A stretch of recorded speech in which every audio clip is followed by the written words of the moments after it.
At sa putong ito, kausapin natin si Police Regional Office 8 Director, Police Brigadier General Jason Capoy. Magandang umaga po sa inyo.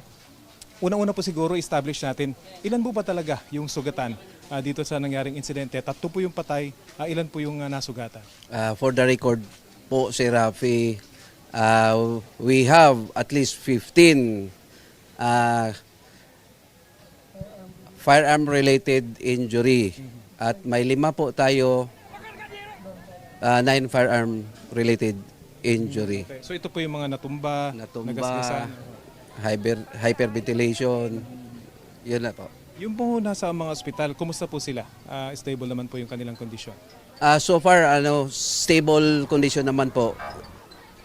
Including doon sa recorded na naka-ICU kahapon at stable na daw po siya. Okay na po siya ngayon.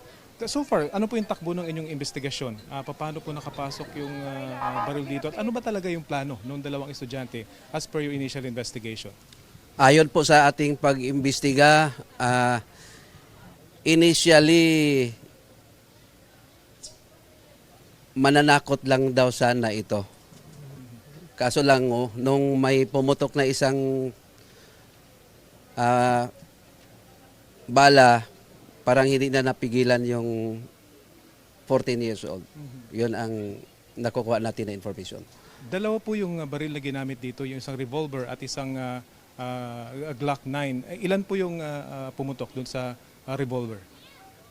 Ayon po sa ating pag-imbestiga din, we only recorded 1 bullet fired doon sa revolver. Yung sa the rest, base sa na-recover natin ng mga shells, empty shells, 9mm po galing yung cartridges. Bago lang po kasi narinig itong nabanggit nyo kanina na mananakot lang initially, yung pananakot yung gusto nilang gawin. So yung nagpaputok na revolver from there, namaril na yung may hawak ng 9mm papunta sa mga estudyante. Ganun ho ba nangyari? Opo.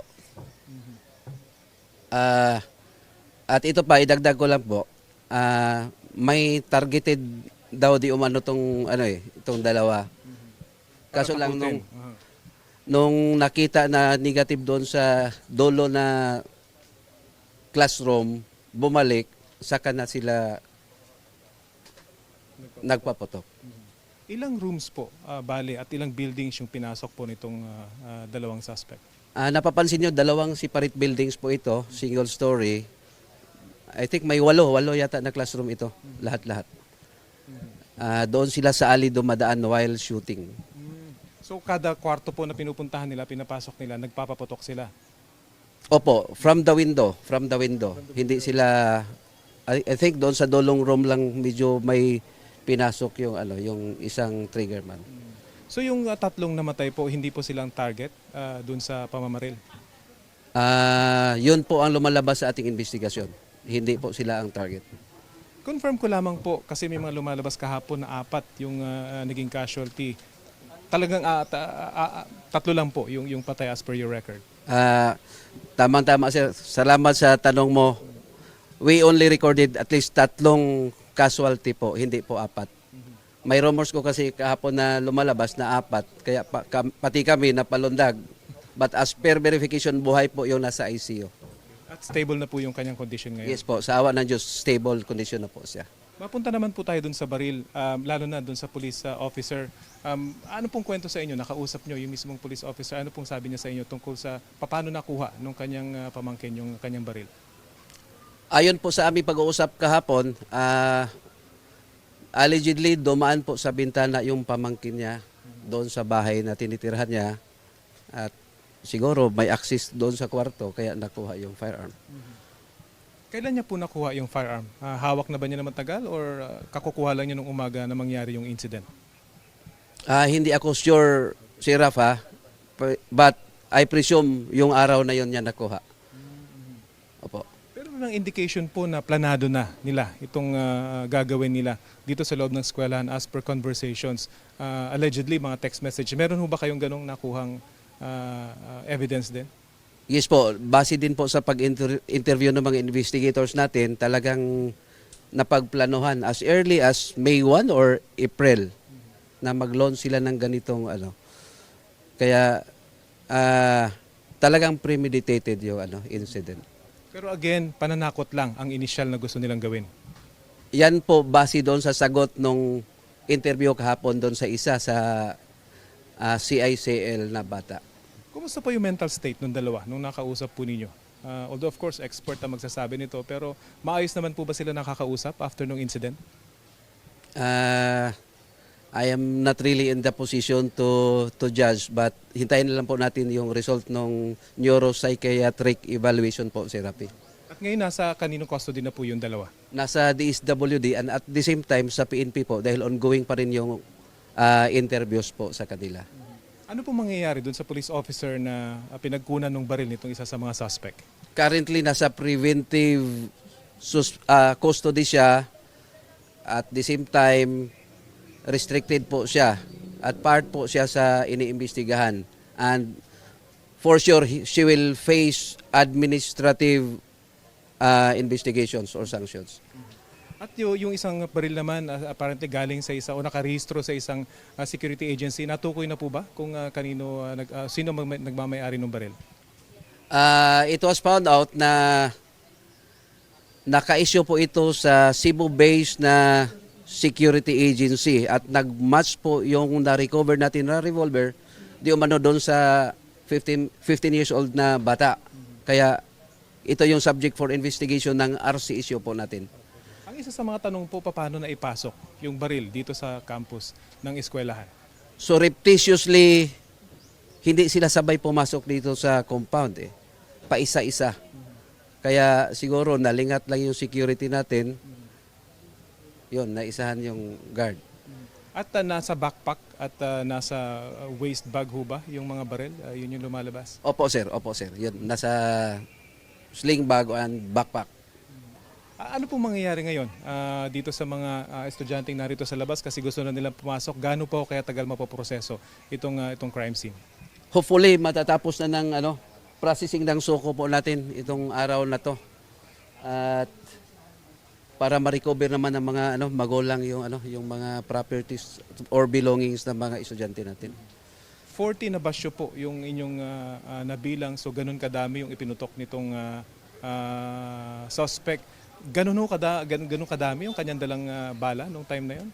Actually, lang ito more or less 40. Kaya kanina, nung nandun ako mismo, nakarecover pa ako ng isang live bullet Kaya kailangan naming ibangga yung report ng SOCO at yung submission ng investigator natin para makabigay po tayo ng very accurate na information po as to the recovery ng shells or bala.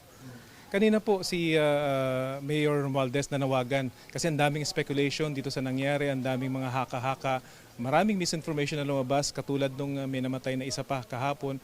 Nasa inyo pong pagkakataon na manawagan po sana tayo sa mga taong nag-aabang dito sa balitang ito. Sa mga kababayan natin dito sa Region 8 at sa buong Pilipinas na rin, please rely only on the press releases issued by the PNP and the legitimate news outlets para maiwasan po natin yung misinformation. Habol ko lamang po, gaano ka-influential yung mga napapanood nitong mga suspect online? At meron ho bang gambling involved or meron bang mga online platforms involved na inyong iniimbestigahan? Isa dito sa nakikita namin itong tinatawag na Gorebox. Parang Roblox lang daw ito. At medyo violente yung nasasabing gaming app po. Kaya sa mga magulang, please closely guide your children. Gabayan po natin yung ating mga anak, kausapin natin. Kasi kailangan nila, with the advent of the technology nowadays, hindi natin pwedeng very lost yung pag-supervise ng mga bata ngayon. So marami na pong red flags dito sa dalawang ito even before this incident. So far, Sir Rafi, hanggang dito lang po yung nagagadir natin na information. But kagabi or actually kaninang alas 2 ng madaling araw, nagpatawag po tayo ng case conference para once and for all maging plansyado ang lahat. At hindi lang po tayo mag-focus sa investigation, pati yung pag-profiling ng mga magulang, kapitbahay, kamag-anak, kukunin po natin kasi kailangan natin i-share sa public bakit nagkaganito itong mga batang ito. Finally po, mensahe nyo lang sa mga magulang ng mga namatay at injured dito sa nangyaring insidente kahapon. Nakikiramay po kami sa lahat ng mga magulang at kamag-anak ng mga biktima. Nandito ang inyong PNP, may nangyari, for how many minutes, rumisponde po kami. And eventually, nahuli po natin yung mga akusado. Hindi po tayo nagiging kampante doon sa paghuhuli lang. Tuloy-tuloy at hindi po kami mapapagod dito sa Region 8 na gampanan ang aming tungkulin. Because isa sa mandato ko dito bilang Regional Director, every flag raising ceremony, required ko po pala ang mga police ko sa mga stations na mag-join or mag-onboard every flag raising. Kaso dahil kukunti lang din yung nakadeploy sa station, umiikot yung participation namin sa mga police station. In that way, magiging malapit po kami sa mga bata at sa mga teachers na rin po. At dahil sa nangyari, paigtingin nyo po ito. Mas lalo nating paigtingin, i-organize natin yung security, we will conduct security survey and inspection nang sa ganon, open yung communication between the PNP and the faculties and the school administrations po. Maraming salamat po sa impormasyong ibinigay nyo sa amin. So, yan ang latest mga kapuso na talagang pananakot initially yung lumalabas sa kanilang investigasyon, pero marami pa nga na kailangang impormasyong malaman tayo mula dito sa nangyaring insidente kahapon. Balik muna sa inyo dyan sa studio. Maraming salamat.